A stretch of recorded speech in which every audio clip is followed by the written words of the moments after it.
several questions regarding Libya. Your perspective on what's going on there, what our role should be. Right. The president said in 2007 that he would not support a presidency that went to war without congressional authority unless there was a threat of imminent attack on the country. Those are almost verbatim his words.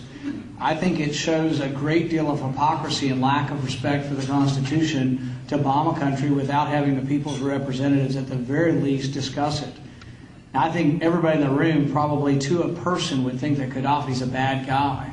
You know, an autocrat, a dictator, a guy who doesn't allow political freedom in his country. But how many in this room can say you know who the other side is and that you're willing to lay down your life to fight for the other side?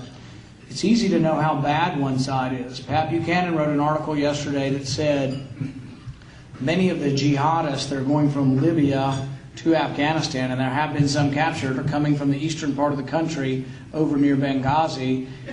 Are these the people we will now put into power?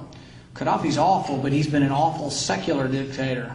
Do we now want to institute a fundamentalist Islamic government that will have Sharia law and hate America even worse? One thing we should keep in mind is when we supported the freedom fighters in Afghanistan in the 1980s, you know who their leader was? Osama bin Laden.